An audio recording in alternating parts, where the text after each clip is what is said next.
So let me welcome everybody officially to our last webinar.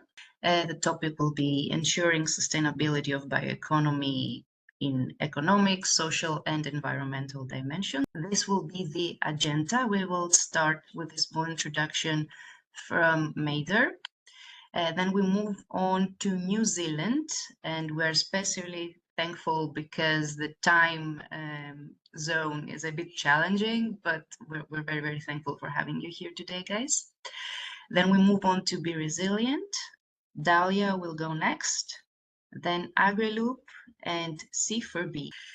So without further ado, we move on to our first topic. You will allow me to just go through the first slides just to give you a short introduction about Brilliant in case you haven't followed any of our webinars before. Brilliant is a CBJU funded project. We started in June 2023 and we will finish on May 2027. It's a project that supports the adoption of sustainable and cooperative business models in rural areas, and we do so through 3 different pilots, one in Italy, one in Spain, and one in Denmark. And the feedstocks that we're handling is cardoon, safflower, sunflower, potato, and rapeseed. We are very happy because in Brilliant we have the opportunity not only to support cooperative business models, but in this way also enable smoother transition of rural areas into bio-based economies, revitalize them and give them more opportunities to join a sustainable economic and social development transformation.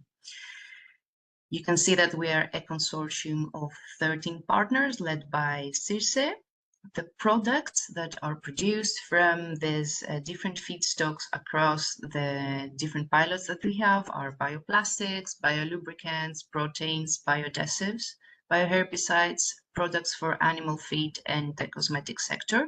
In total, that counts of 10 different bio-based value chains. And this all endeavor aims to increase and diversify the portfolio of products for primary production by valorizing side streams. And now I think it's time to hand over to Mader.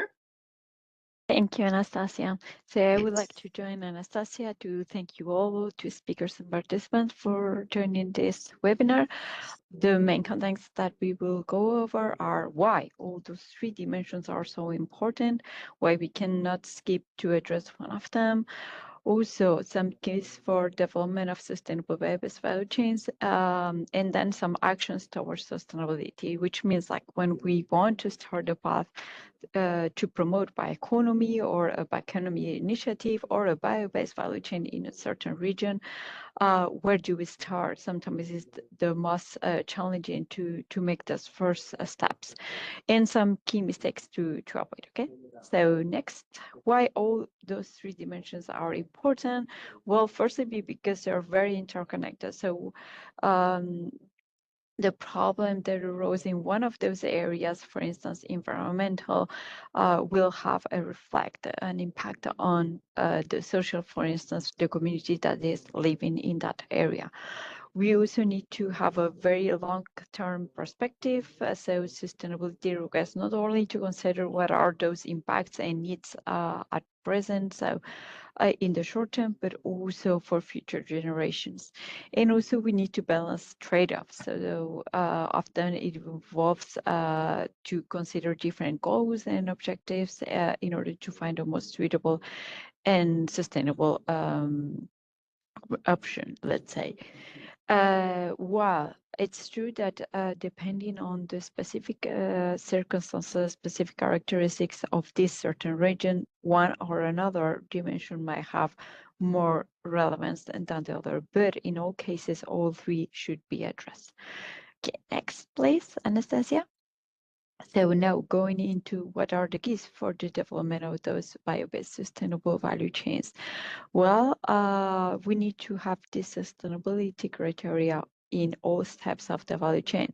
So starting with a sustainable feedstock supply, This means ensuring that is efficient, the collection and the transformation of those raw materials and resources, that we consider the regional availability so that we don't extract more than what is sustainable, and also to be able to monitor what sustainability means in terms of establishing key performance indicators and categories of impact, and certifying this through different certification schemes or other monitoring tools. Second step of the bio-based value chain, we need to have also sustainable logistic and infrastructure, which means that whenever we want to move, transport, and extract those resources, we need to do it in the most efficient way. And the third step will be to have integrated biorefinery concept, which is the step with the valorization or transformation of those raw material. For that, we need to apply a cascade use to process integration with flexibility also in order to reach that sustainability. But what else? So we have the different steps of the value chain that need to look into this sustainability approach, but also we need to have a circular economy thinking in more broad sense, which means to assess the impacts on the local level, on the general public, on the different the impacts that have at the location, and also to integrate this with the circular strategies that might be already in place in that region at national level and also at European level. We need also to keep in mind a policy and regulatory framework. Why? Because there might be opportunities in that sense, and in any case, we need to be aligned with those regulatory framework. Again, we need to also create a demand for bio-based products and consider this market update. No matter if we're very sustainable on the feedstock supply, on the logistics, on the biorefinery transformation, we also need to create a demand for those bio-based products, or even not stand a last over the hard time. And we need to keep in mind that innovation will be key to be sustainable. Technologies are evolving very quick, and they can support this sustainability and more challenging sustainable criteria that will be somehow reflected on the regulation and the policies.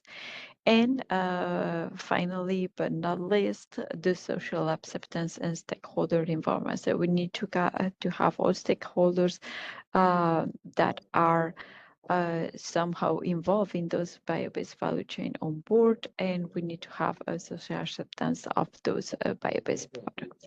So that is nothing new. Those keys are nothing new to all of you. So now we will go to the where do we start? What kind of actions should we start with? So if we wanted to promote a bioeconomy initiative, if we want to promote a bio-based value chain, firstly, we need to identify what are the opportunities and connect with key players. We would see a little bit about this. Now we just list them. We need to also find supporting investment. We need to ensure sustainability, and I will focus a little bit more deeply in this in the following slides.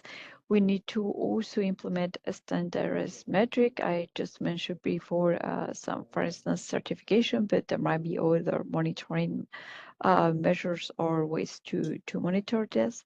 We need also to adopt a multidisciplinary approach. So depending on who's the promoter of this value chain or this initiative, they will have a certain expertise, but they will need of other expertise of other actors to be engaged. We need also transparency and traceability to build trust on the products or the initiative, and we need to monitor social and economic benefits. Okay, so next, going into the identifying opportunities, what this means. So what specific actions can we start with? So we need to understand the local needs to get grounded in assess what is needed, what are the opportunities in that specific regions and with the stakeholders within that location. We also need to assess what are the available resources and also synergies among different sectors and where the value can be added within Bioeconomy. Okay, so next, regarding the supporting investment, we need to find options for this investment. So sometimes it's difficult to see where to start. Well, some keys to find this potential investment support can be to scan funding landscape, so grant, venture capitals, and green bonds. Also clarify your value chain role. So what are the inputs, what are the process and the outputs? You need to be very clear on this and have this information very well structured. Also develop investment grade materials to improve technical and sustainability and financials that you will present to those actors. Also network very actively, that is key to find the best opportunities and also explore possibilities to blend and combine public and private support, which very often is the best combination. Regarding the sustainability, and I will focus a little bit more here on the environmental sustainability, what can we do? First, we need to manage efficiently our resources, and that means different things according to the different actors or the different steps of the value chain. So if we are focusing on agriculture, that means that farmers need to use the water very efficiently, needs to look into soil conservation, into crop rotation, and into weight reduction. If we're looking at the agri industry, they will need to be efficient on the energy use. They will need to optimize the material resources that they're using. They will need to look into water conservation and also um, monitor the emissions in order to be able to identify actions to reduce them. If we're looking at the biorefineries, they will need to use those feedstocks again very efficiently. They will need to optimize their process, minimize their waste, and also be efficient on the energy use. So according to the different step, different aspects need to be considered. Next, please. But what else regarding the sustainability? Well, if we look into the agricultural side, so the first step of the value chain, we need to promote responsible practice in primary production. This means sustainable land and soil management, efficient water use that we already mentioned, ecosystem conservation and biodiversity, and I would be a little more specific in the next slide about this topic or about this issue. Be efficient on the chemical and input management. We also need to minimize waste and promote recycling. We need to implement climate smart practices, also to have a social and ethical responsibility, and monitor and certify that we are doing all these according to sustainable criteria. So next, please. Regarding the biodiversity, because sometimes it's a very broad concept and it's difficult to see what we need to look into if we want to monitor this biodiversity. We need to look into species abundance, the endemic and the threatened species, the indicators of those species. So there are some species that reflect how healthy this ecosystem might be. So the presence of those species can give us a very valuable indicator. Also, land cover chain, so deforestation, desertification, or urban expansion need to be monitored. The habitat degradation, the carbon sequestration, the soil health, the temperature and precipitation trends. Also, and now it's a very a topic that is in pretty much everywhere, the extreme weather frequency, which each time is more frequent. and greenhouse gases emissions and carbon footprint. Okay, so that will be some of the aspects that we can monitor regarding biodiversity. Next, and I think this is the last one for ensuring sustainability from the environment point of view, we need to maximize resource efficiency, and that means more specifically to promote cascade and to valorize side stream. Next.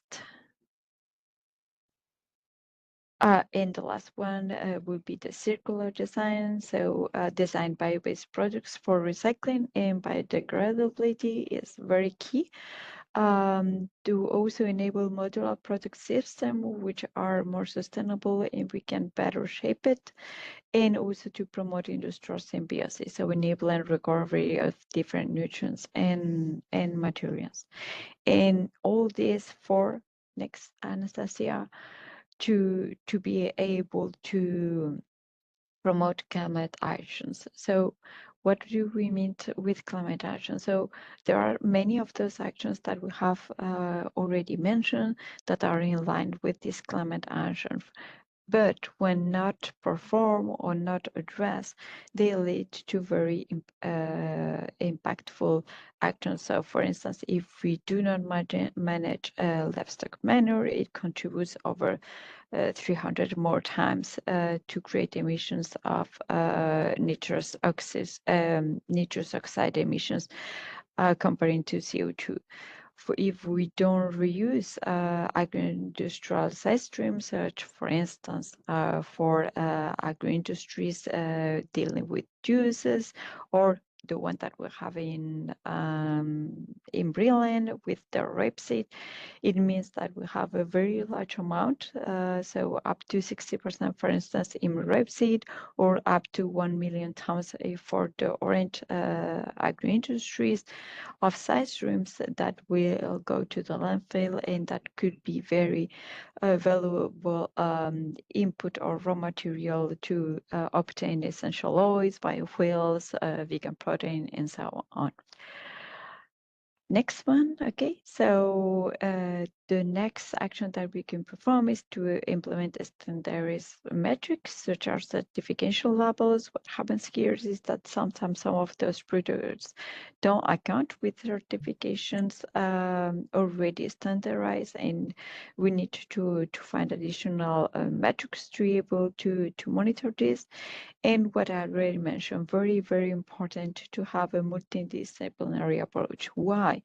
Because a primary producer cannot build the whole value chain by itself. They need to collaborate with whoever is going to transport it for the logistic, whoever is going to transform it with the refinery, but also with policymakers within the region or at national level, and also local communities and other stakeholders such as research centers and so on that can provide, for instance, technologies and so on. So this approach is very important. Anastasia, next. And just to finalize the two last one, we need to ensure transparency and traceability, which means to, for instance, use blockchain, GIS, artificial intelligence tools for tracking biomass from the origin to the final use. So the whole value chain is addressed. We need to also develop open data platforms for environmental performance that we will need to monitor, and also communicate those impacts very clearly to build this consumer trust.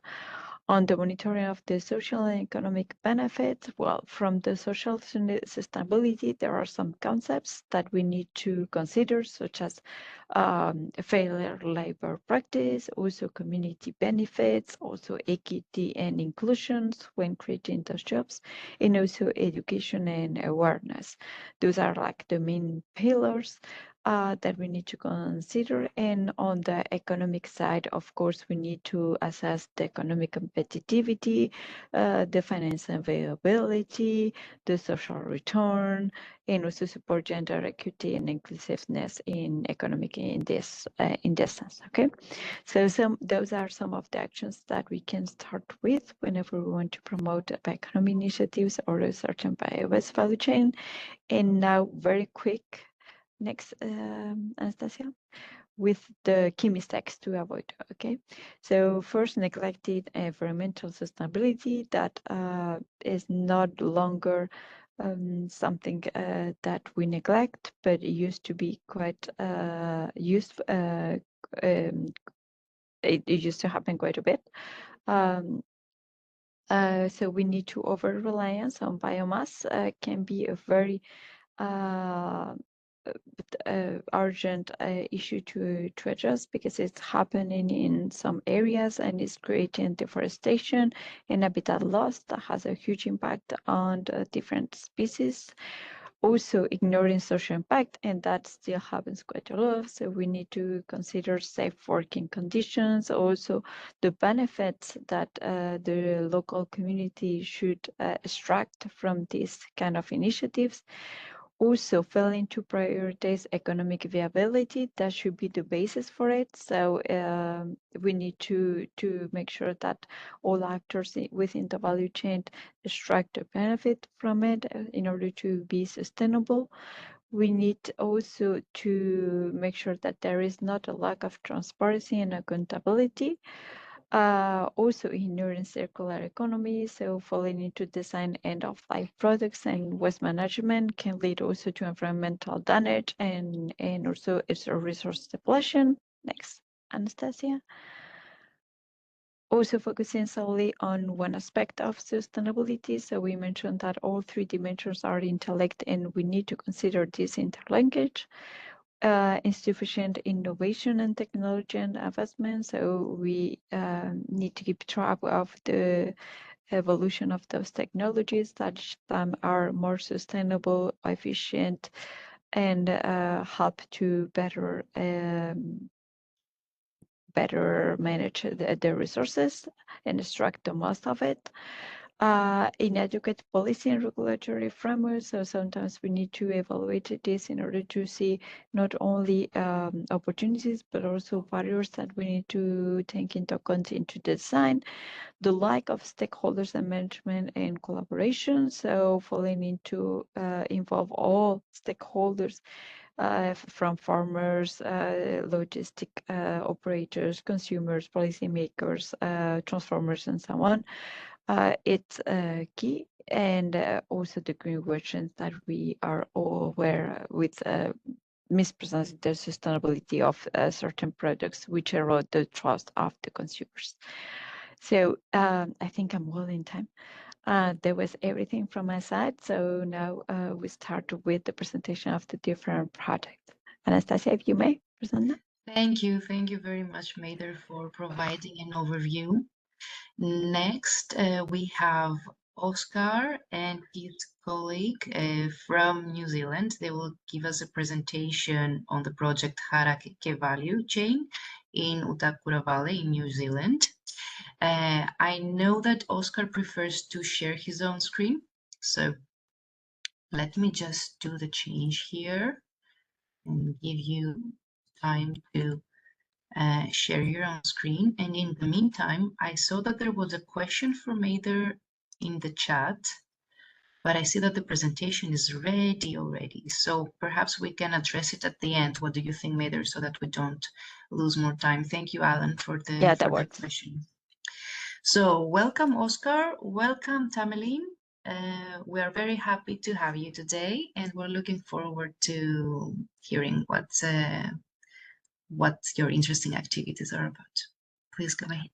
Well, thank you. First of all, thank you very much, Anastasia and Mather, for the invitation to present. This is really a great opportunity for us. So I'm just going to introduce myself and Tamerlane. So I'll just hand over to Tamerlane now. Can you hear us, Tamerlane? Might be muted. Can you see me? We can hear you. We can hear you. Great. Yes. Okay. E ngā mana, e ngā reo, e ngā maunga whakahi, tēnā koutou katoa. Ko hakorongorua te maunga, rakapoke te mana, utukura te awa, utu te whanga te raorao, taura tūmaru te tangata, hokianga a kupe te moana, ko Tamaline painting tōku ingoa. What I've just recited is my pepeha, and they're really a set of landmarks or coordinates that tell of my origins. It speaks of a long, long connection with a land area in the north of Aotearoa, New Zealand. This land passes down through the generations. We call this process tuku iho. It's a Māori, it speaks of a connection with Māori and their land, and each generation is responsible for the careful stewardship of this and of their ensuring that this land is never lost or used in a way that is depleted or a burden for the next generation. I'm the current chair of Utakura 7 Incorporation, a Māori land trust that makes decisions about land use with and on behalf of its many shareholders. Oscar, would you like to go up to Harakeke? When I came to this position just over, the next one please, Oscar. When I came to this position just over 5 years ago, it was obvious that our committee was facing a range of environmental challenges. We had climate change where extreme weather events were increasing, the flood events, and those events were prolonged. Plus we had polluted water from upstream. The source was coming through our valley, polluting our rivers, and then flowing into our sea. And that water is full of E. coli and toxic algae bloom. So effectively it has wiped out, over a very short period of time, wiped out natural food sources. The water is no longer drinkable, and the recreational activities are now being curtailed. It's no longer healthy or safe to swim in that water. So we had some fairly big decisions to make. In our Māori culture, our land is considered our ukaipo, our source of sustenance, our home, our place of origin. And our belief is that we take care of the land and the land takes care of us. And yet here we are with our environment under attack, and so we decided we needed to take action, and our solution was the planting our entire valley flat with a range of native species that have adapted to climate over a period of time. And all of these plants, because of their adaptation process, have medicinal and food capabilities. And we've decided that we're going to use Harakeke or flax as the main plant, because this plant has a number of capabilities in terms of improving its environment. It has the ability to stabilize the soil. It has the ability to remediate water. So it slows the water down. We've got all of these flooding problems. It slows the water down, it cleans it, and it contributes to improved water quality. It controls soil erosion, which is really important with the increased flooding that we've got. But also, if we know that we've got the toxins that are flooding into our valley, it then actually can start cleaning that water up. It provides habitat and food source for birds, insects, small animals, and it contributes to overall biodiversity. And now, with carbon being a really important factor for us, I think we just reached 1.5 a couple of weeks ago, and we're predicting, and the prediction is that within 6 years we're going to hit that 2% temperature increase that we weren't supposed to hit for many, many years. So it's a very important plant for us. In bygone days, Harakeke were used in different ways. It was used as medicine. The gel and the roots are used to treat burns and infections. It was used as food. The seed itself is edible. It's full of lovely good oils, and the nectar was used to sweeten food. It's used for clothing. It's the fiber is stripped and processed by hand and woven into garments. It's also woven to make mats and baskets and large containers to carry things. It's stripped and used to make fishing nets and fishing lines. And the strong fibre is also used for cordage, rope, creating tools, and actually many other things. So we've asked ourselves, we're planting, if we're going to plant this entire area to become effectively a water treatment space, is it possible to go well beyond that and actually look at all of its capabilities and maybe commercialize it bigger than the current niche and cottage industry things, to actually commercialize Harakeke? And although we have we've got many centuries of traditional and cultural knowledge of this plant, we actually wanted to reach into strike up a relationship with a scientific partner that can help us innovate and identify more commercial opportunities and at scale. And that's kind of when we reached out to Oscar and the Scion Group to actually help us to ensure that we not only, when we're commercializing, we're making sure that when we add value, we do that on site so that all of the benefits are kept within the community. So I guess now, Oscar, that's my time for me to throw to you. Oh, thank you, Tamerlane. So I'll just cover these slides, which are about a specific aspect of the wider initiatives that Tamerlane is driving in Utakura. But so I just wanted to emphasize that what we were really interested in is looking at the whole of plant approach. So for Harakeke, we actually have leaves, we have the stems, we have the roots, we also have flowers, seeds. So we wanted to explore all the characterization really of all potential materials and ingredients, and some interactions amongst them that we could actually just evaluate and explore. So we established with Tamerlane the establishment of a strategy, and what we decided to do is really to use this Utakura Valley as an example or a demonstration site for how you can actually build a bioeconomy in a location in New Zealand, with the idea of replicating this later on. So that's done through a series of pilot projects that will actually promote sustainability on all senses, and also, as you have picked up already, blend traditional Maori knowledge with modern scientific approaches, in this case for product development. This is very exciting. So the first pilot project, and Tamerlane will talk about the wider project later, is exactly about using exploring how much we can do with Harakeke products. So for this particular collaboration, we are actually evaluating 3 high-value product pathways for gel, seed oil, and fibers. But we actually want to make sure that we cover all of the aspects of product or of growing, producing, and refining. So this is an example of the list of potential end products.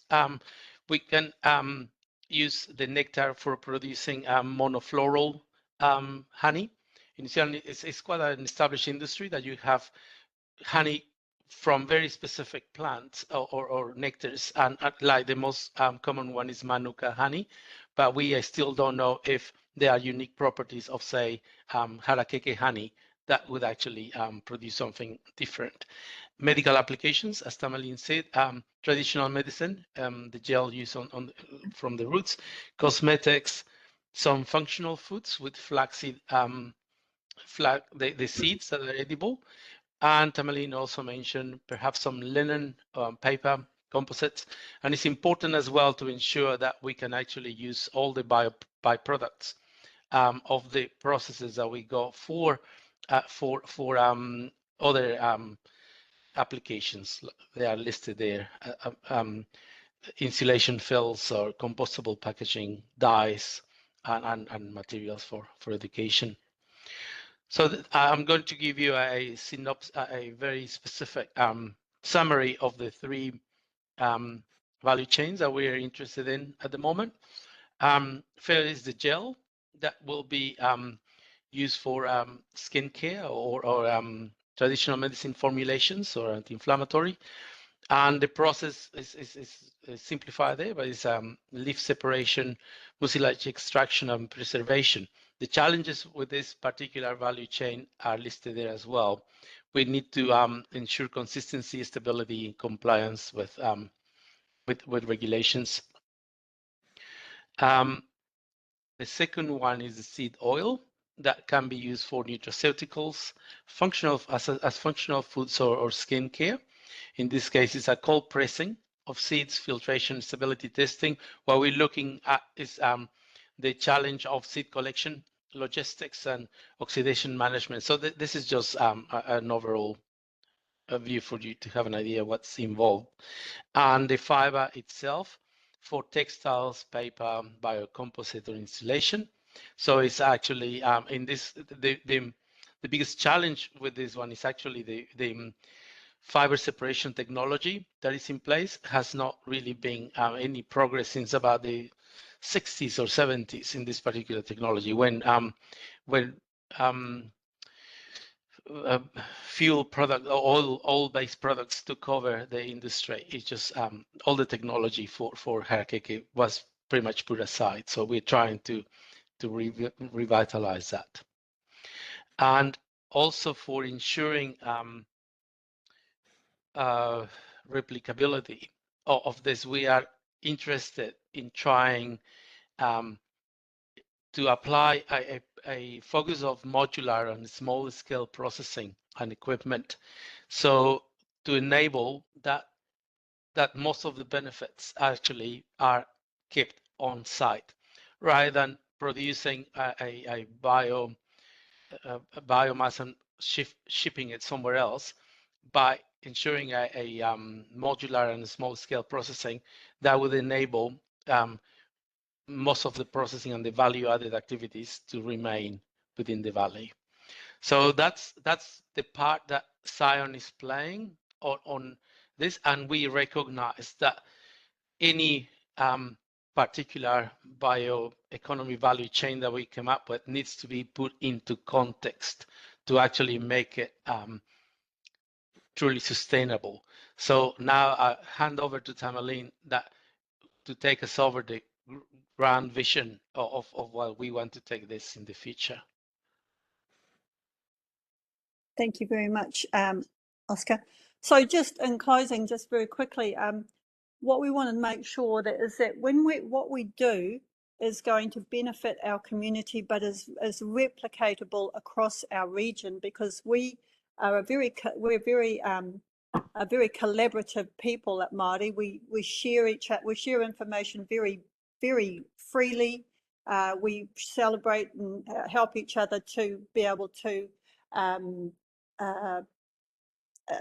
progress and achieve milestones and aspirations. We work together very, very well, and we're very focused on building a Māori-centric bioeconomy, because we can't use our land anyway but sustainably. It's just we are the land is us.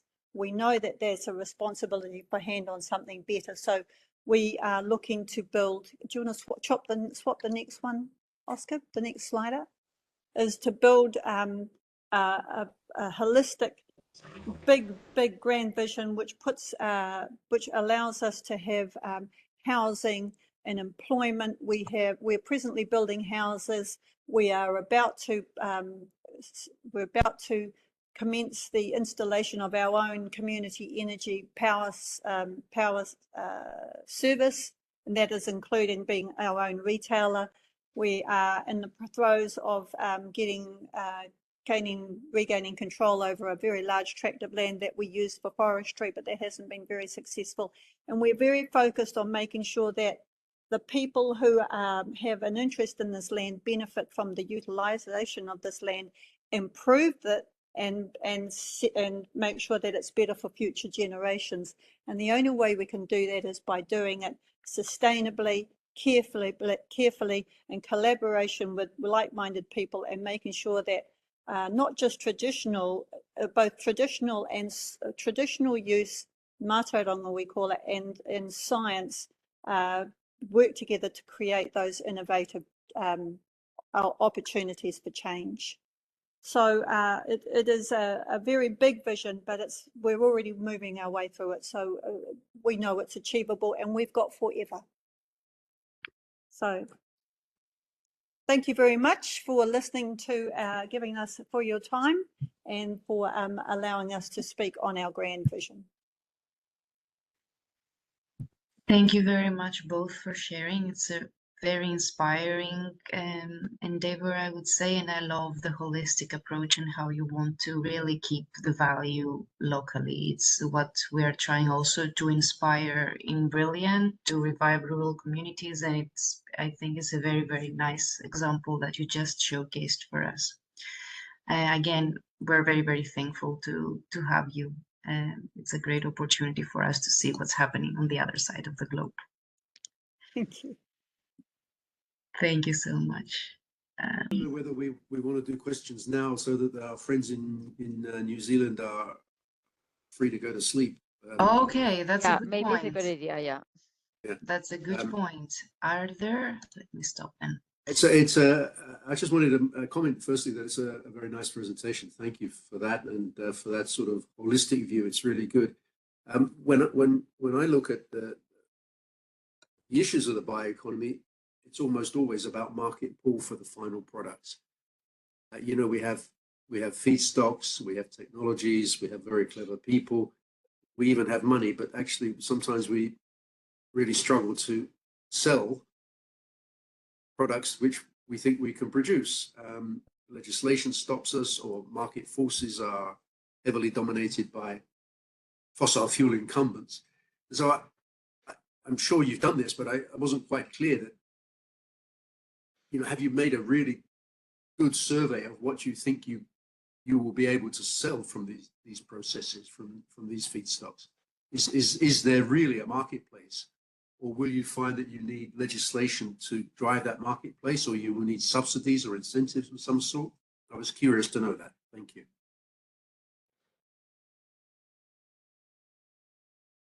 Tamalin, you want to go?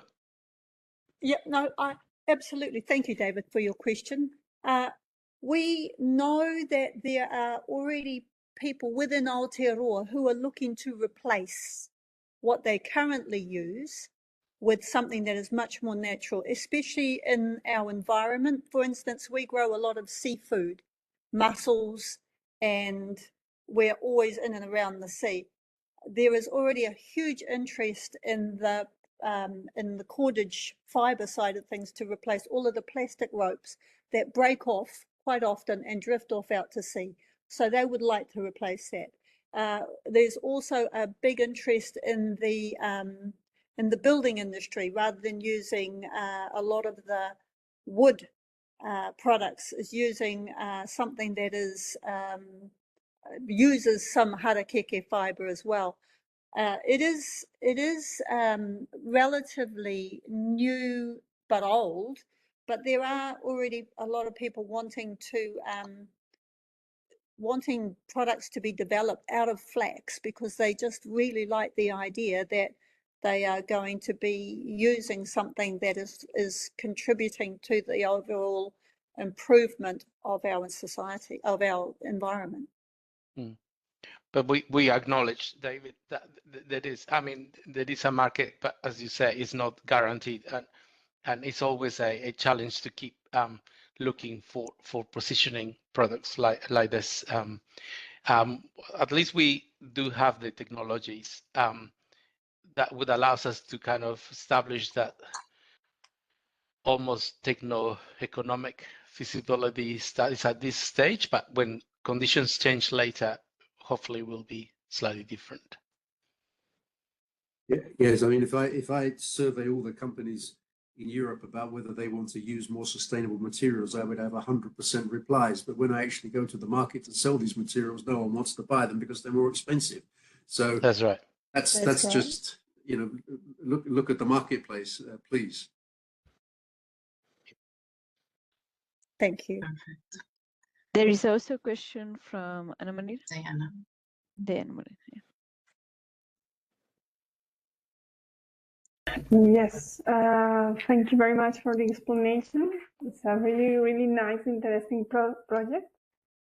And I think my question is more focused on the way, because the focus of the project is really difficult to get from our point of view. Sometimes is the academy or the research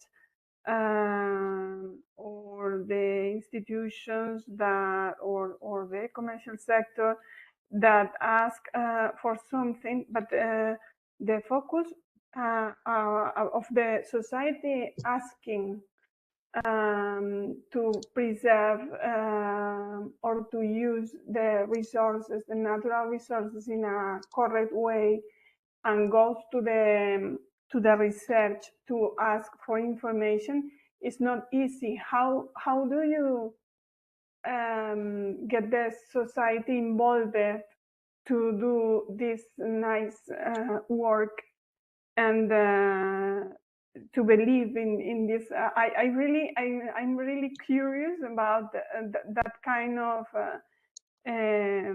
way to work, you know. I don't know if my question is clear. Is how do you get because it's a really you integrate all the society in the planning of how can we do it, to use that and so on. And I would like to know how do you get to that point? Thank you, Dana, for your question. So what we have is we have a board. We are elected by our shareholders, and we report to our shareholders, and we have to present them with a plan, and we have to get mandate from them. If we don't have mandate, we do not progress it. So Okay. everything I've spoken about tonight has been mandated by our shareholders.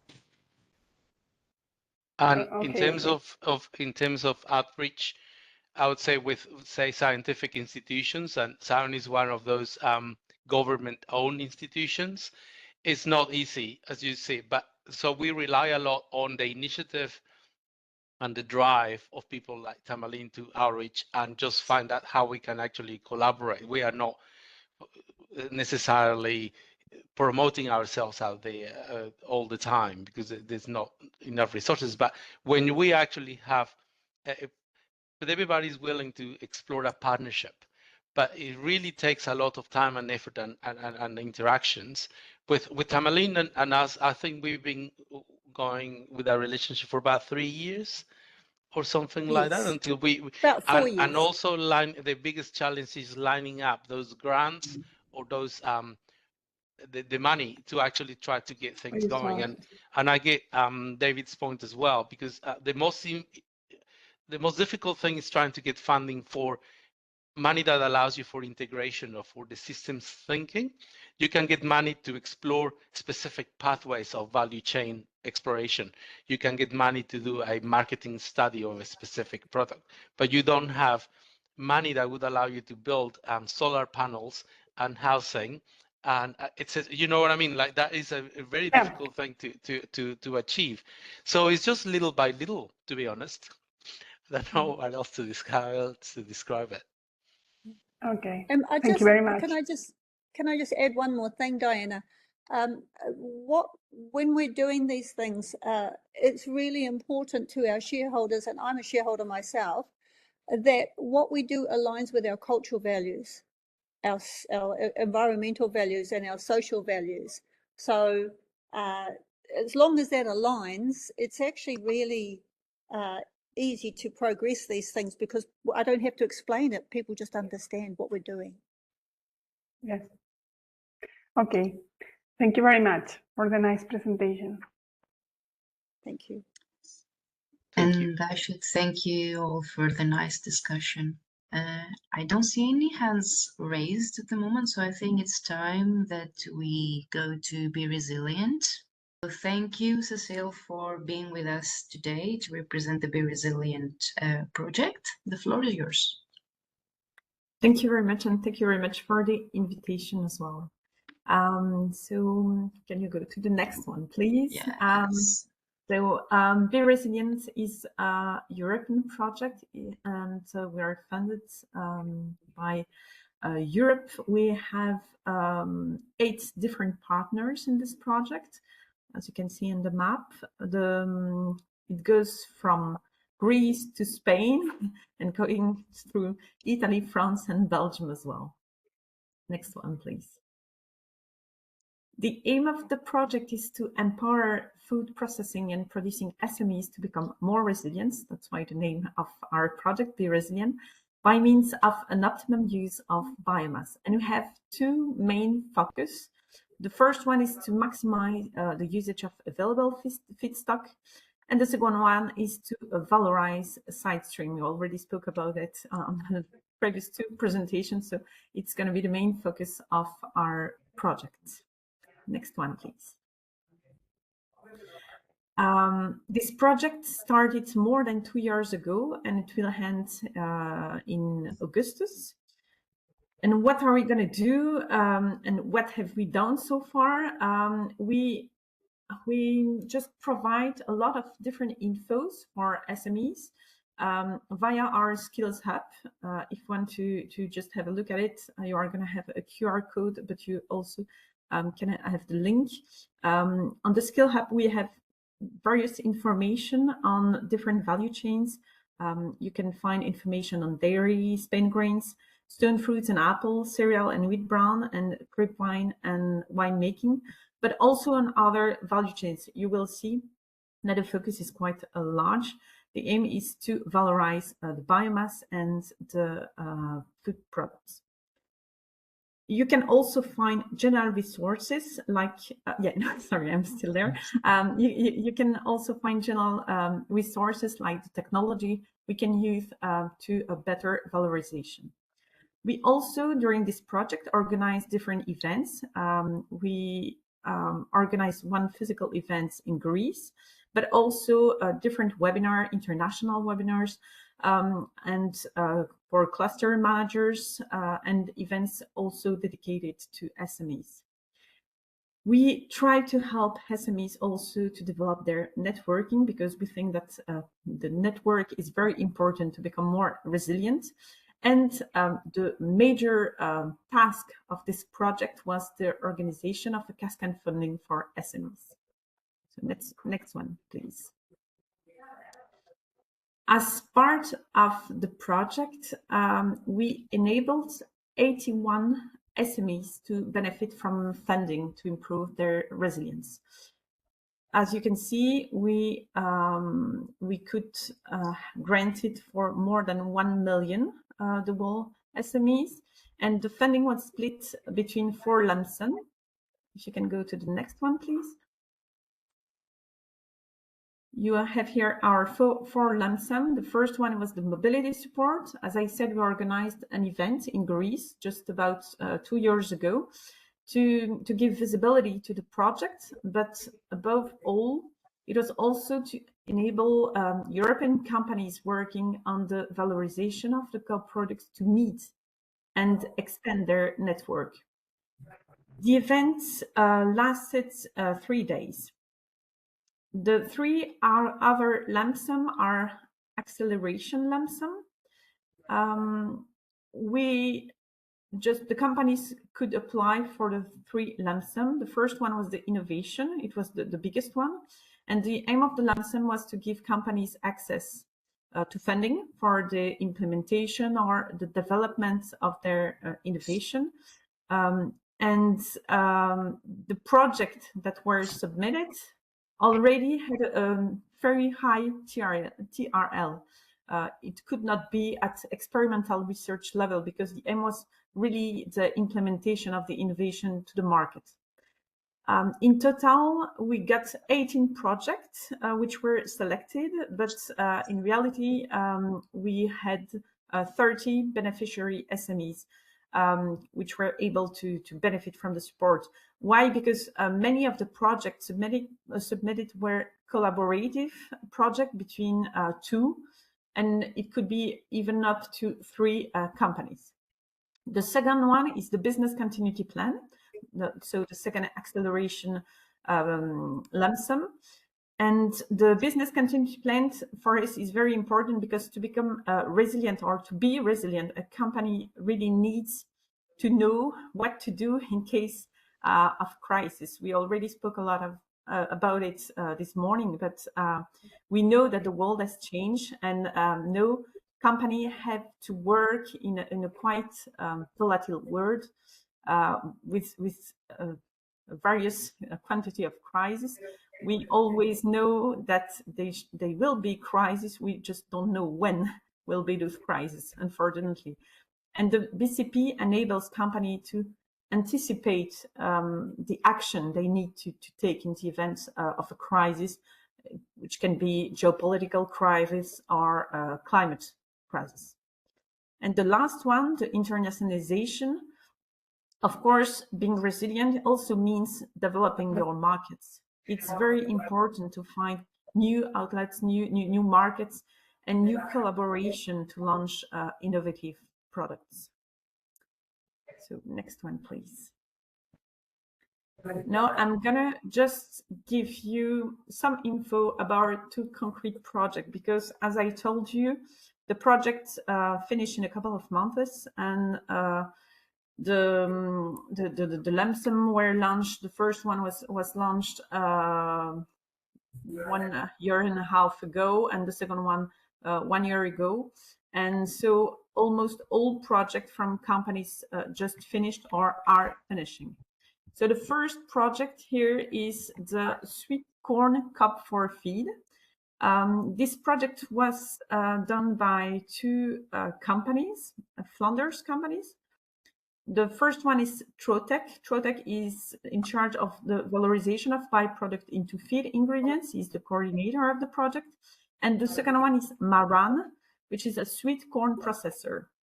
And the aim was to valorize the sweet corn cups. So the main objective of the project was to process sweet corn cup into qualitative ingredients for multiple application, feed, pet food, insects. Thanks to Be Resilient, the partners were able to test different solutions to locally segregate sweet corn cups, to standardize the particle size, and to carry a quality characterization. That's very important because the scale-up of the project is really challenging when we speak about valorization of co-products. And another very important challenge when you valorize your byproducts, when it comes from agri-food industry, is the stabilization and the storage methodology. And both challenges were tackled in this project. Next one, please. Here you can find three pictures of the different steps, including the project, in the Be Resilient project. The first one is the quality assessment and the technological characterization of the incoming corn cups. The second one is the reduction and storage, because as I said, it's very important to, in the first transformation step, to stabilize it and to, in the future, the company, Trotec, really want to accept bigger batches of sweet corn cups. But the problem is that it's a very seasonal crop. And so they have a high seasonal peak of about 180 tons a day during 10 weeks. So the idea is just to find a way to better storage this material. And the third one is a recipe with standards of using the corn cups in the process of Trotec meat. Thanks to the Resilient project, they try to identify their ideal dimension in the process agrotech, because every size of the fraction of the milled corn cob has its own function. So it's very important to determine it. And after that, we can have a large range of uses. The smaller fraction can have a huge potential, for example, of absorption of oils, fat, liquid substances, and so on. And so that's this part was quite heavy in their whole project. Next one, please. The second project I'm gonna just spoke about is Algovalo. This is a project from France, and the biomass which was valorized was the seaweed. It was also a collaborative project. The partner was Algolesco, a seaweed farmer and processor, and he has the largest seaweed cultivation areas in France. The second partner is Ivamer. It's a company specializing in the development of marine resources. They have a very strong expertise in enzymatic hydrolysis and the valorization of byproducts. So the idea here was to design and implement a demonstrator to allow the recovery of large volumes of cultured seaweed byproducts by hydrolysis to address high added value markets. And thanks to the resilience, they move from lab scale experiments to a validated pilot scale process for extracting seaweed hydrolysates with biostimulant potential, improving yields and confirming their effectiveness.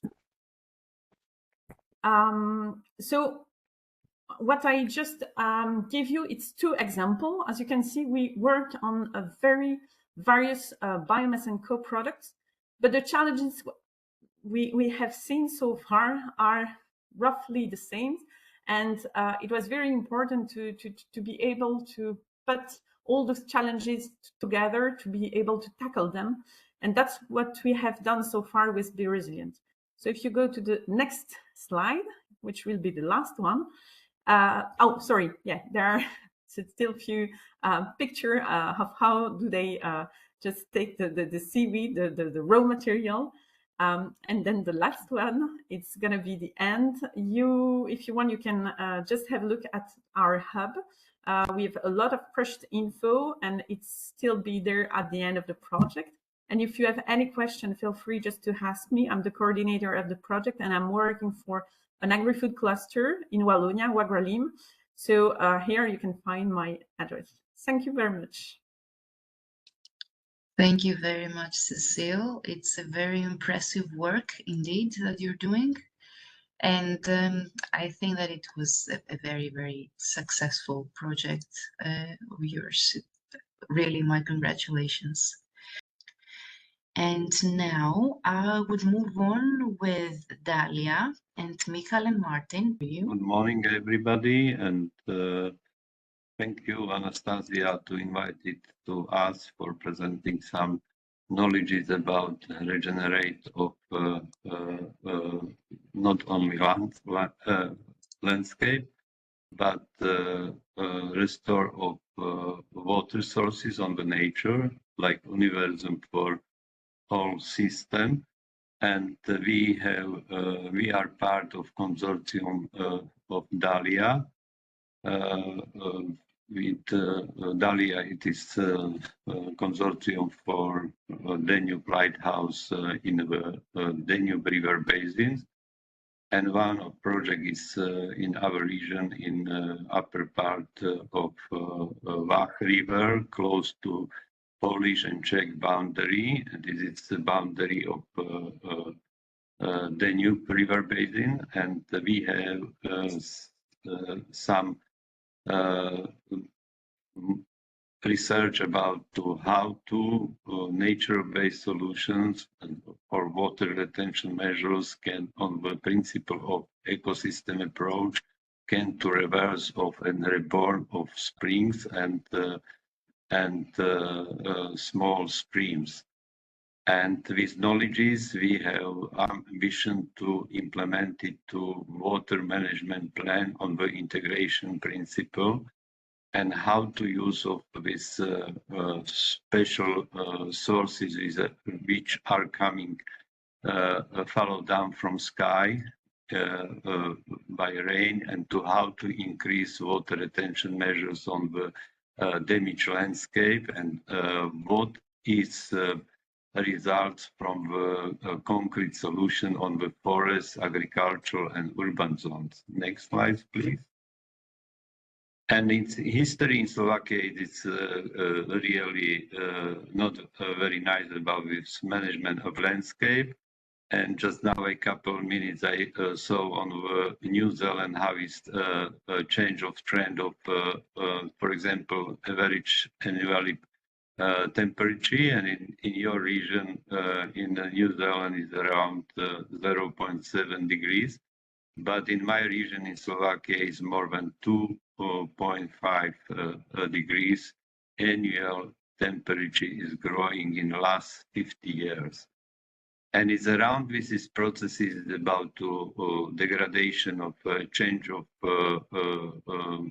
recycling water, and especially in small water cycle, which means it is decreasing of precipitation on the, for example, in the spring, and in the summer is massive, intensive, heavy rain, which are create very dangerous situation for flooding.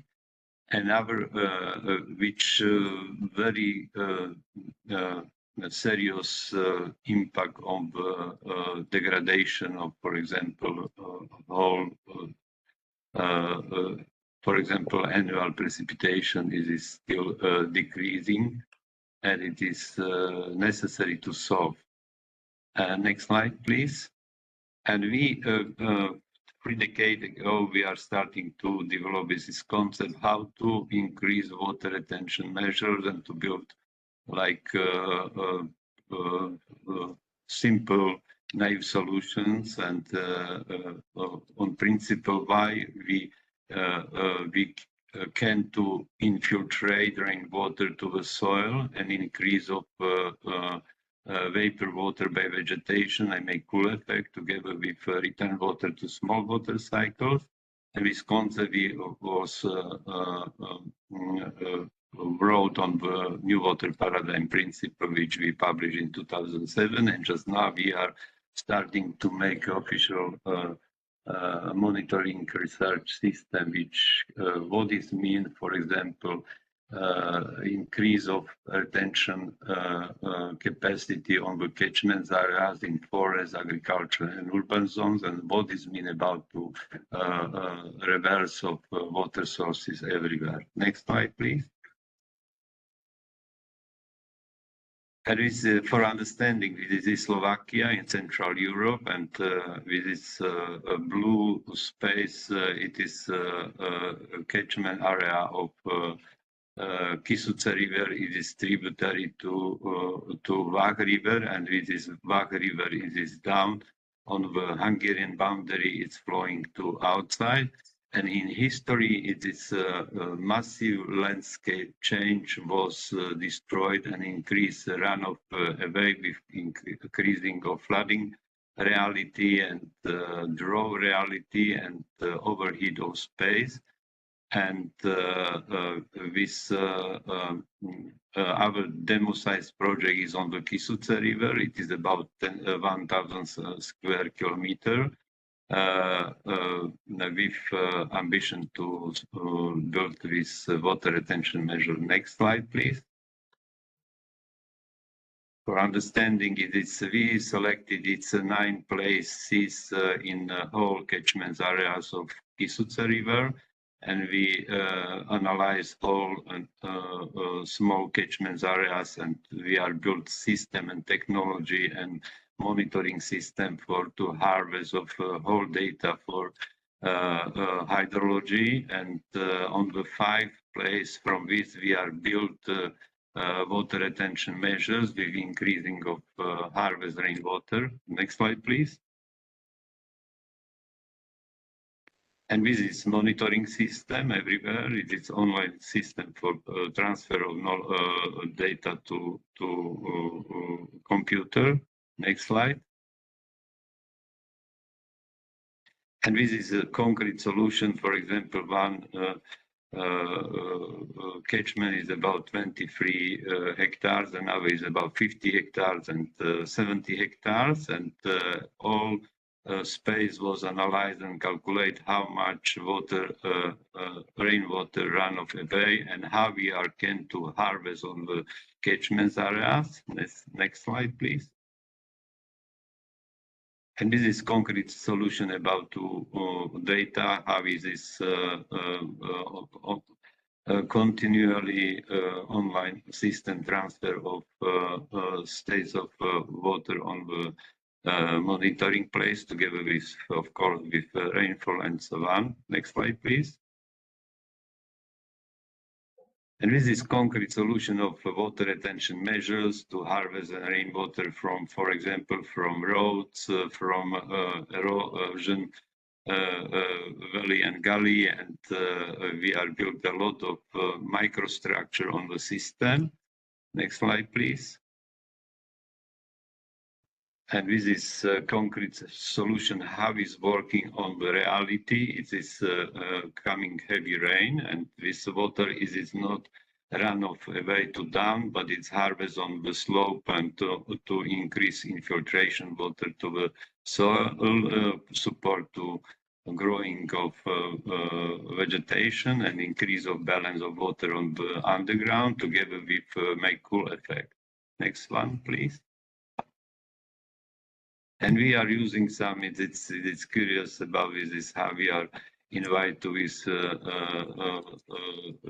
increase of digit of landscape wired bore with creation very small peaks, and it is very nice, curious ideas how to helping to very simple solution and completely cheap for that.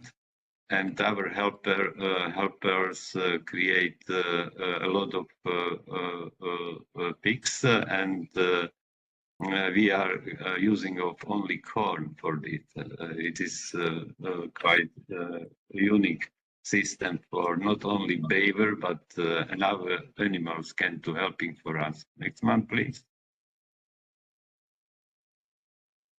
And how is working on the system on the place. Next one, please. Next one, please. It's about flooding situation, and the whole principle is about to every catchment area. It is we calculate in runoff, which is dependent on the landscape structure, and how we can to transfer this very intensive heavy rain to absorb to nature, and to using of a good condition to prevent to flood, to increase water sources, together with support biodiversity, together with support of thermoregulation system, together with sequestration of carbon. Next one, please. And every catchments have protocol, and it's a protocol which means it's about calculation how much water retention was built and why. And we are calculate on the one extreme event of rain, which is about 60 millimeters. And on this, we are create this proposal how every technology can to be used to increase of water retention capacity. Next one, please. Yeah, and it is a lot of benefits. Our expectation are from this, and the potential stakeholders, for foresters, for farmers, for community security against flooding, together with decreasing of temperature, because it's really, for example, in this region, it's last 50 years was increase of temperature, average temperature annually about 2.5 degrees. It is an abnormal situation due to desertification process. And desertification process means that from Slovakia, from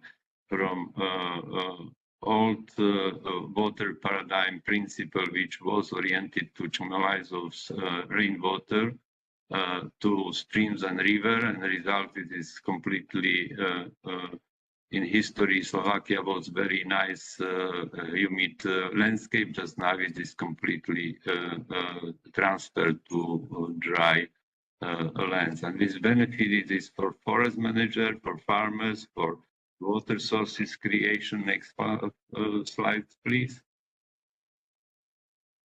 And it is for another for support biodiversity, because we know that water is universal, and water is create better condition for whole biodiversity and establish it is not necessary only protect of biodiversity, some species of animals and flowers, fauna and flora, but how to create conditions for that. And this condition is about water, and water is stay on the nature. It is great possibility for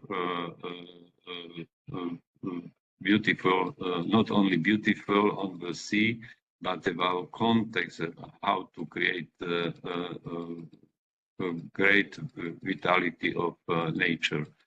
And it is the same, it is about climate system, because we know that it's every couple of liter of water of 1 cubic meter of water, which are not run away, but stay on the ecosystem. It is support ecosystem services together with vapor water to atmosphere and consumption of solar energy and transfer to latent heat.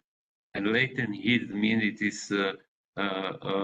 is about make full effect, and every cubic meter of water, which means 1,000 liters, consumes 700 kilowatt hours, which means it's 1 million. You can calculate it will stay on your landscape, increase of cool effect, and to make thermoregulation system. This is extremely important, and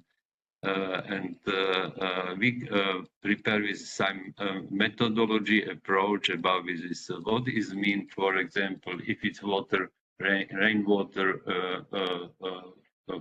which are follow down from sky, is it stay on the nature? It is which kind of benefits it is possible to accept it and expect it, and for perspective for sustainability. Next one slide. Yeah, and this is about from this knowledges from small catchment areas. We are just now planning and to prepare for our consortium on the Danube lighthouse, DALIA, which means it is every administrative unit on the village, on communities, have some territory of landscape. And if you have its different kinds of landscape which is damaged, if you absorb all the water, you are create water sources, you are create increase evapotranspiration, you are produce better condition for agricultural crops with fertilizing of soil, support biological and chemical processing, decreasing of sensible heat and increasing of latent heat and make cool effect. And we know that this is globally a lot of ambition about to stop of growing of temperature, and in this case it is really possible to decide it, and together with sequestration of carbon. And it's this system, it is from economical point of view, it is extremely cheap. It is about, from our first analyzing, is about from 5 to 10 years with money which are invested, for example, for this water management system on the principle of increased ecosystem restoration of landscape, supporting of recharge rainwater to the landscape, create benefits together with money return to very fast to 5 to 10 years. This is extremely important, and this model just now will be replicated on the Ukraine's case study and Georgia. And if you from your side, that if you are looking over Europe or another place, it is really serious problem about water crisis, and we need to starting to deeply prepare concept for involved to water management strategy every river basin on how to manage of rainwater, because in history we are developing after industrial revolution we are create this condition. Rainwater is nothing, it is waste. We need to quickly remove, which is source. Rainwater is source for us, for perspective, for sustainability, and so on. Next slide, please. Yeah. Okay. Thank you for listening to me, and I hope my presentation was very long. Thank you very much, Michael. And I think that it's also very, very relevant considering how many times we hear from the value chains that climate crisis is affecting whole value chains. So it's good to know how something that is happening in Slovakia in measures in the forest, basically how this can be applied also to other settings and agriculture. And thank you so much. And I think now we move on with Martin. So thank you, and thank you for the opportunity to join this experience, to join the meeting with this experience on water, soil, and climate nexus. And I would like to follow up on Michael's presentation, how important is to manage rainwater in the land in a proper way, and because there is a big potential. But very good is on the very beginning to say that how important is the relation between water, soil, and climate, and this is this nexus that if we know these key relation interconnections, we will develop really plans for circular bioeconomy in much better way. So I would like just to say a few messages. Soil is really key distribution layer for distribution of rainwater everywhere, and daily transformation of solar energy coming to the landscapes. So really soil is a complex ecosystem, and we can say that soil is carbon and water bank of landscape as well. So if we manage soil and landscape structures in a proper way, we activate, we support ecosystem services, and it brings many benefits. And there is a whole economy of ecosystem services that we can activate by proper land management. Water is the key source, and especially rainwater is key source of regeneration of water resources on the land. And what is good to say is that play a central role in the Earth climate system. Water in the water cycles interconnects all environments of the climate system of the Earth, and we are really heavily influencing what is happening with water in our soil, on our soils and landscapes. And this is why it's very good to manage ecosystem services everywhere on the land in a good way, to activate them, and to manage proper land cover by plants, to improve soil quality, and to manage rainwater in a proper way.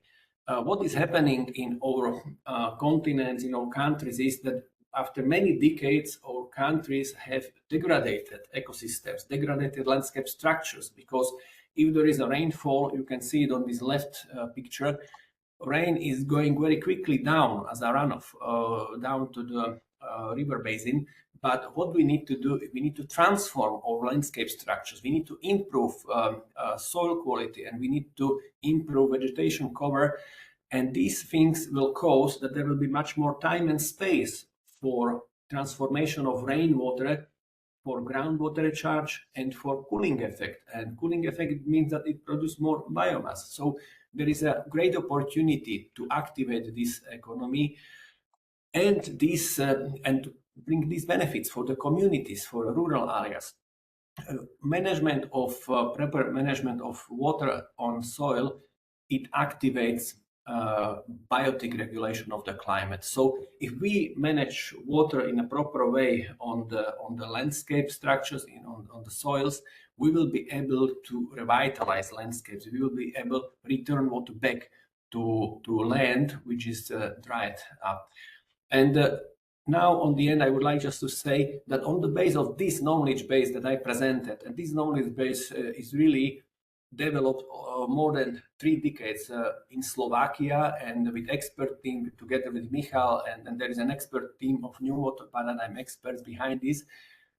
We were happy to contribute with this knowledge base to development of roadmap of circular bioeconomy of Slovak Ministry of Agriculture since 2022, and this roadmap is developed, built up by ministry, and there are several areas of this roadmap.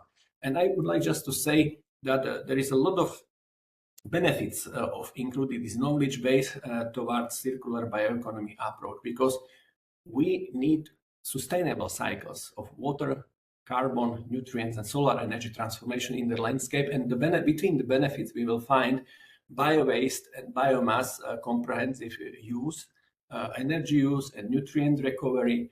There is opportunity to switch to organic fertilizers in agricultural fields and use of bottom sediments, recovery of the sediments, and to control erosion on the landscapes.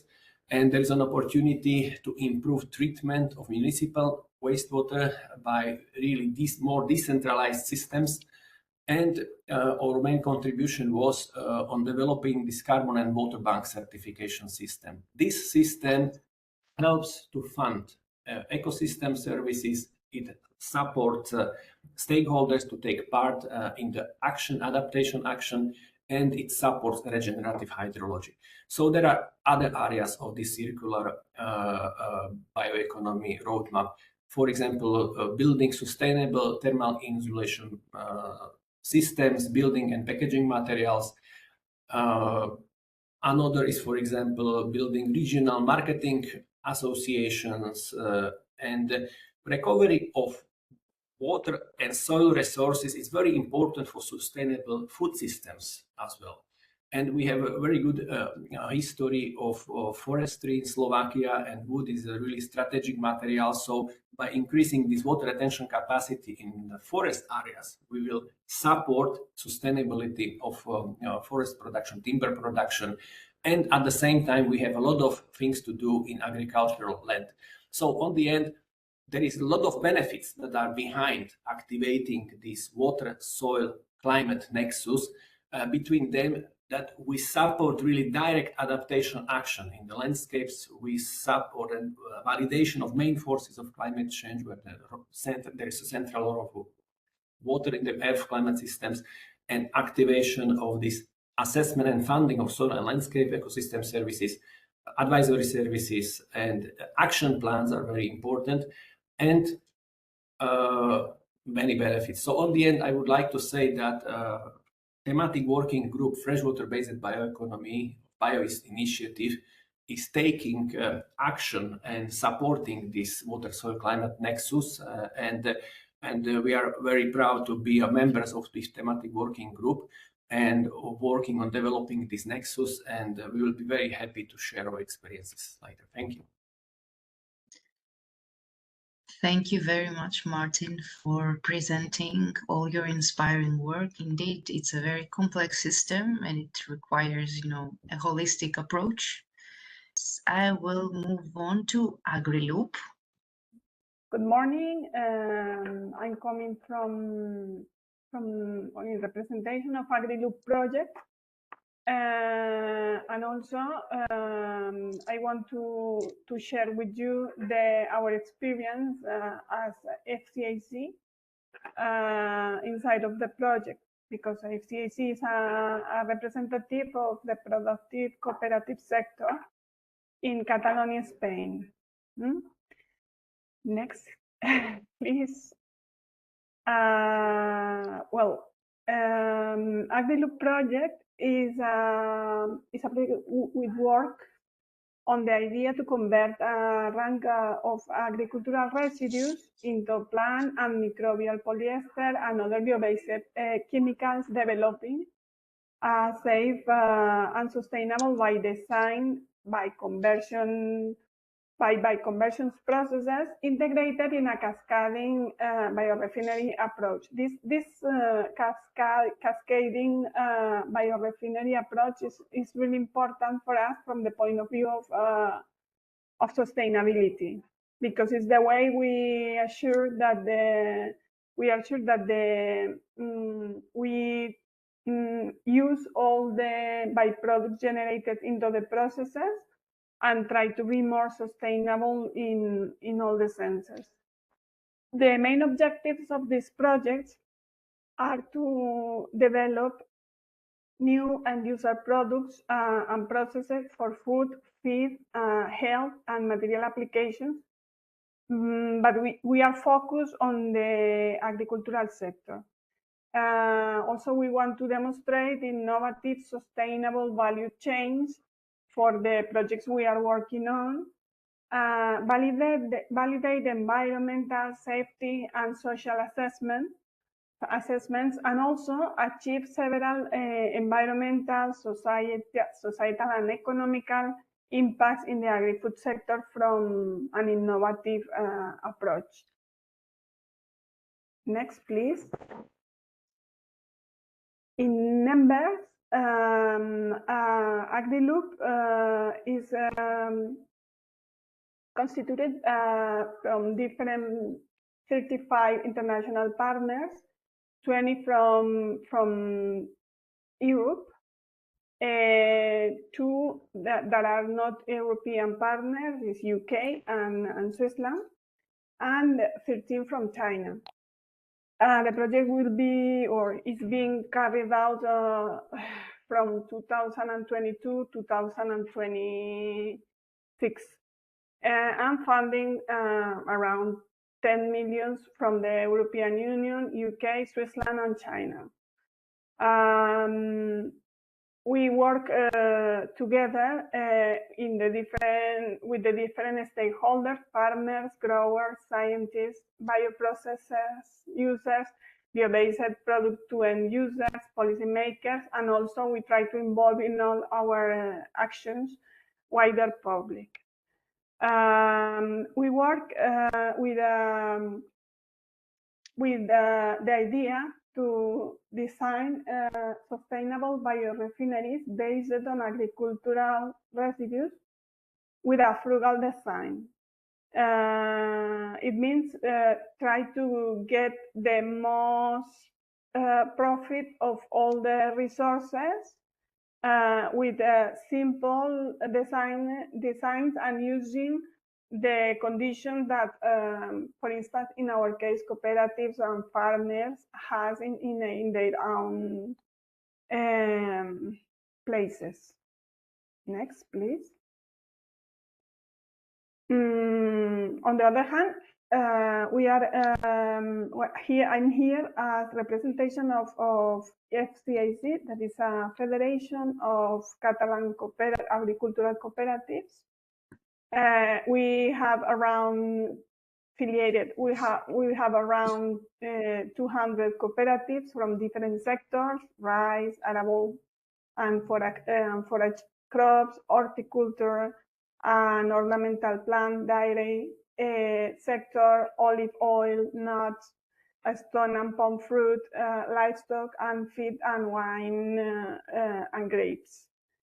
We work with the idea to give all our associated cooperatives, agricultural cooperatives, all kinds of services, from agri-food advisory services, legal and employment advisory, financial tax consulting, professional training, and I work specifically in the grants and project management innovation, and also in the small group of innovation that we work in our area. Our idea is to integrate all the information we have available to help the partners and the cooperatives, and also to help in the innovation, but also in all their needs about the production in their own sector. Regarding to the sustainability, we have embedded sustainability across in the entire chain and in all our areas in FCAC, not only in innovation, because our goal is to support cooperatives in adopting more sustainable practices while also recognizing and valuing the environmental, the economic, and the social sustainability efforts already present within the Catalan agri-food cooperative system. So for us, it's important to not to demonstrate, but to give value of all the sustainability that the cooperative Catalan sector, agricultural sector, gives to the society. And then with that idea, with the please next. With that idea, we participate in several local, regional, national, European, and also international projects as Agriloop with these objectives. The main objectives we have is first, give voice to the real needs of the farmers and cooperatives, because we think it's really important. Second, address to cooperative specific needs through pilot projects, trials, and tests on relevant topics for them. And communicate in a third word, we want to communicate and disseminate innovations and research results from and towards to the agricultural cooperative sector, and help the cooperatives and farmers to improve processes, and by showcasing the innovation progress achieved within our cooperative network.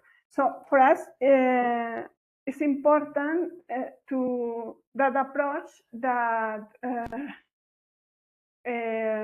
when we participate in the projects, our idea is from one side, get all the information from scientists and so on to our cooperatives to improve their processes. But also for us, it's really important to show which are the real needs the sector has in this kind of projects, because it's the way we try to put in value all the sector's needs can give to the science and to the society. You know, it's like not only participate as a consultant entity, but also to give a sense all the innovations and the research is doing. Next, please. With that idea, we participate in different work packages in Agriloop. We participate, Agriloop is working in 5 different, in 6, but different work packages. And FCAC works mainly in work package 1, with the idea to represent the interests of farmers and cooperatives, contributing insights in the needs of the agri-food cooperative sector in the field of bioeconomy and biorefineries. And I give you an example, because sometimes it sounds like it's something, you know. And our idea, for instance, is when we are working in the design of the biorefinery, put clear which will be the needs of our cooperatives regarding to the design of a biorefinery, you know. That means that sometimes, for instance, our needs in that case are more related with how to preserve the byproducts from the cooperatives to right to the biorefinery. This is one of an example, just an example. And on the other side, we work on work package 4 as an end user, because of course we have agricultural cooperatives that works on only in the production of primary products, but we have a lot of other cooperatives that are manufacture these primary products and have another kind of needs.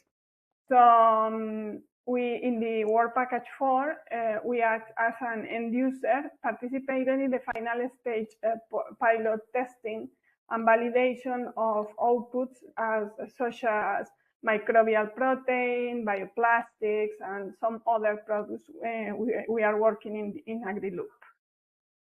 And finally, we work also in the focus on the communication, informing our cooperatives and linking their realities with the scientific and innovation community. And this is also another activity that for us is really important, because sometimes with this kind of activities, the cooperatives can find different chains of value to add to their own activities. Next, please. Then, to conclude, Agriloop project and projects such as Agriloop offers for us a value opportunity, in this case for farmer owner entities like us, to raise their voice and communicate their needs. If you think a little bit, when I asked in the last question I made, was because for us it's really interesting this way to work on the needs of the sector, in our case of this agricultural cooperative sector, and then help science or work together with social entities and technological centers and so on. On the other side, we also help to connect or to build bridges between research and the real needs of farming and food processing. In a field where we try to, that kind of work help us to anticipate future solutions to key challenges in the sector, as we have talked now, the water management and some other topics, climate topics, also in the case of use of bioplastics, microbial protein, and some other emerging products. And finally, this innovation can help tackle environmental changes and make farms and cooperatives more sustainable and resilient, and also more competitive compared with the industry, the big industries. So I think I say everything I want to say. If you need more information, we have really interesting things to say from the project, and we have here you have the contact. Thank you very much, Diana, for sharing your work. We are saving C4B for the end. Anna, thank you very much for your patience. Yeah, you can, this is just the title, you can move on the next one. But I would like to first start, I will stay in the 10 minutes, and thank you for arranging this participation in your event. It's really nice, and we really appreciate to be part of this initiative. So my name is Anna Franciosini, and I'm a senior innovation consultant from Ciautec, which is the Italian branch of P&O Group. P&O, we are consultants and leader in innovation and funding, and today we have a presence in several European countries. I will go and further in this slide, so we don't waste time for that, but I will just mention that we are really active in the research innovation ecosystem in Europe, and for several years we have consolidated our expertise and reinforced our presence in the bioeconomy and agriculture sector. by supporting different clients in this field, but also participating and also coordinating, as it is the case of the C4B project, several European projects. So next slide, please.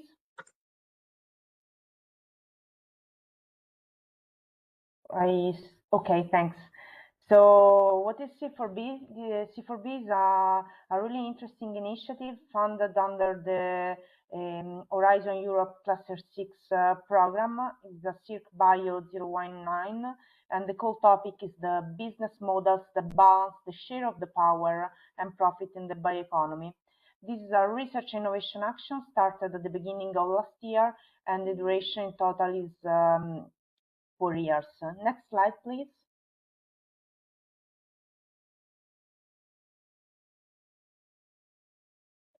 Thank you. We are a consortium of 11 partners represented from 6 different countries that you can see here in this map. And basically we put together different research organization among the most outstanding one in the field of bioeconomy, development of business model, etc. Like, for instance, Wageningen University of Research, University of Hohenheim, Leitat, combined with the joint work of other organizations that support, for instance, a deep understanding of their territories, and they support the engagement of stakeholders, the analysis of different case studies among different regions, like, for instance, biofuel regions, Klube, which is representative of Western Macedonia and Greece, but also FAB-FVG, which is an organization operating in northeast of Italy. Next slide, please.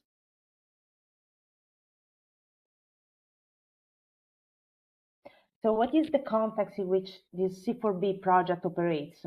We started with an observation, which is indeed a fact, that in general, the primary production, the agriculture sectors are really, essential for established a solid circular bioeconomy in Europe. On the other hand, we observe that there is still a lack of participation from primary production sector for different reasons. For example, primary production sectors is less interested in participating in bioeconomy initiatives. There are no models for the moment that remunerates in a fairly and equal way the primary production participating in bioeconomy initiatives. There is also a less interest in implementing type of technologies, etc. So next slide. So with this observation, which reflects the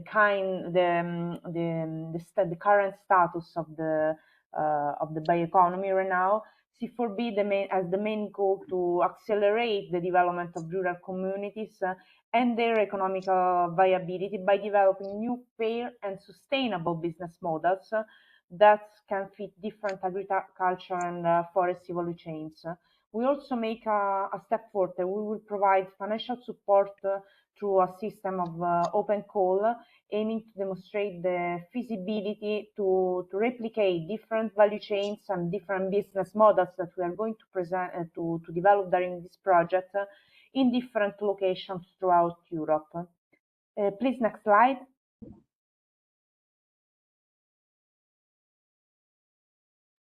Here, I would like to give a very quick overview on the approach that we are using right now in this project.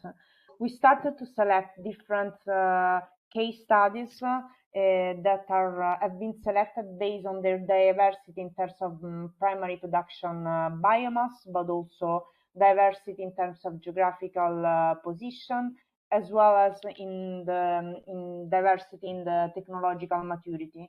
We have grouped in different, we have in total 9 case studies divided as forestry case studies, case studies focusing on grape production, cereals, apples, potatoes, as well as peatlands. we started together with our research partner to analyze what is the current situation in these different case studies selected, analyzing the status under really different perspectives. So we put together what we call holistic analysis, actually a holistic framework to understand what are the status of the different under a technological perspective, business environments, contractual agreements, fairness, and sustainability. We analyze these different case studies, and based on that, we basically understand what are the current enables and barriers. And when I call the enables and barriers, I mean technological and non-technological enables and barriers in established solid and value chains, bioeconomy value chains, starting from different types of biomass. We are, just for your information, are now in the phases in which research partners are finishing this holistic analysis, and we are almost ready to go to the next step. And the next step is will be to design a scalable and robust, fair and sustainable business model, taking into account all these different aspects analyzed in the analysis phase, and assess the different the impact under, of course, different key dimensions of the impact that the implementation of this business model will have in the different regions. Then I was mentioning before, we will finish this project by demonstration the scalability and replicability of these different models through the system of the open call. So I will finish this presentation just to mention a couple of opportunities that C4B offers for the bioeconomy people, let me say. One of them, as I was mentioning, we will start from the next year of having this open calls and replication strategy. Here in this image, you can see that where the red pins indicates where the current case studies are operating right now, while in blue you see where we observe a more relevance of replication considering the different type of agriculture and forestry activities in the different European locations. So the blue ones indicate where we assess that might be interest of replicating our new business model, and we will launch this system of open call from 2026, providing support to third parties, different ones. There will be details must be still defined, but we will see that will provide support to third parties like cooperatives, but also small and medium enterprises, etc., operating in this field. Next slide, please.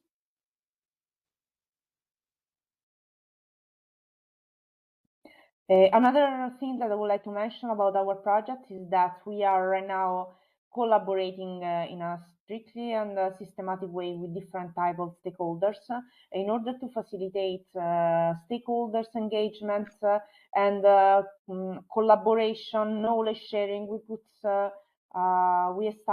set up what we call our stakeholder partners, which is indeed a digital platform that's in our view helps to share documents with people, organizing events, organizing forum discussion, different topics that might be relevant for all the stakeholders register. So my invitation is that if you are interested, you can register to our stakeholder partners to be updated about our initiative, but also participate in an active way to the co-development of results of C4B initiative.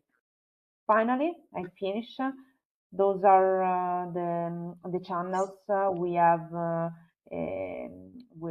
for our project. You can see here the website, LinkedIn, and X account. That's it from my side, and I will be happy to reply to your question or be contacted by email. Thank you. Thank you so much, Anna, for your interesting presentation. And this marks the end of all the speaker presentations. If there are any questions that you would like to address to the speakers, we can at least devote, I think, 5 minutes to address them. Yes, David, I see your hand raised. Thank you for all the presentations to all the speakers. For Martin and Mikael, talking about water, I found this very interesting.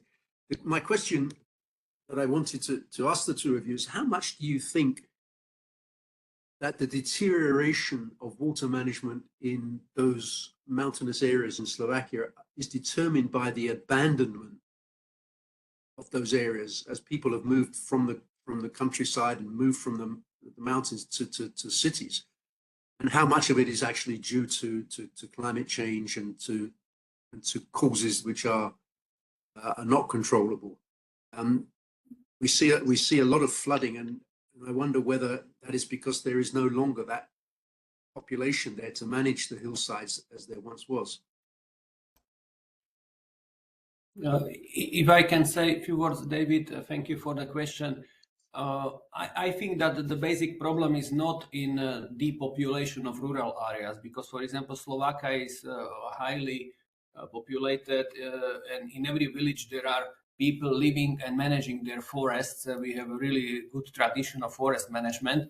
I think the problem is that the lack of management of water in the forests and soil erosion in the forest. That is the problem, that over decades, something was missing from this problem.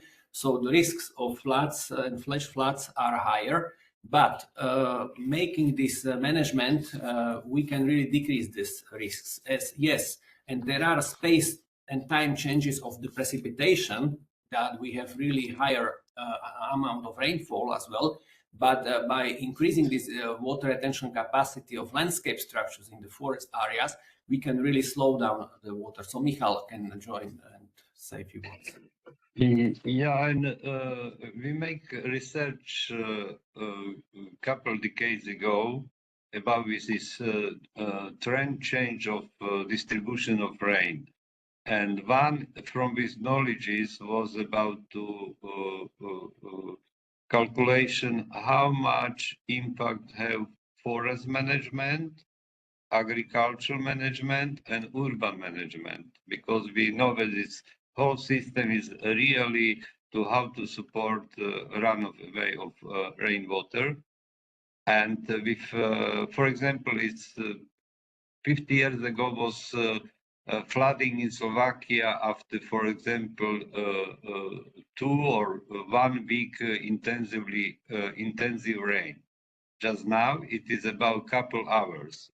This is about problem, and this percentage of different management in forest. We have 42% of forest of territory, and impact of for example, on the desertification, and the same on the flooding reality is about 17%. Agricultural lands, which was completely changed of industrialized of socialistic regime before Velvet Revolution, we have 51% of agricultural land, and impact of desertification and flooding is around 56%. And urban area, which we have about 5% from whole territory of Slovakia, due to bad management system of water sources and rainwater, it is about 27%. Which is about problem to understand it, because it's if you are looking about this, for example, some damaged landscape on the forest, no, it is around again it is trouble with forest, but we forgot what is mean about this landscape design and system of management of paving, sealing space, and so on. And it is a lot of problem, not only in Slovakia, and it is growing of precipitation, intensity of precipitation from our knowledges is about this prolonged period without rain and after massive heavy rain. And result and reason is from loss of water from small water cycles. And small water cycles mean it is water which are followed down saturate to landscape, to soil and vapor biovegetation, which means recycling around 8 days in average. Every water, but the water which are flow to streams and rivers to sea, it is returned around 3 months, which means if we are lost water from small water cycle, it's logically it is prolonged period without rain, and after coming massive rain, because it's, for example, with Spain in Valencia. Sorry to interrupt you, but my question was really, has depopulation of the countryside contributed to this? And obviously the question to that is no. The answer to that is no. No, not. It is about management system of water management. This is about this to culture of engineering solution for that. Thank you both for the interventions. I know that Michael is very passionate about this topic, and I'm very enthusiastic every time we discuss it. We have the pleasure of cooperating also on DALIA. So thank you very much. I don't see any further questions from the audience. So at this point, I would thank you all for participating, and we will keep in touch. Thank you, everybody. Thank you. Both the speakers and Thank you. Bye.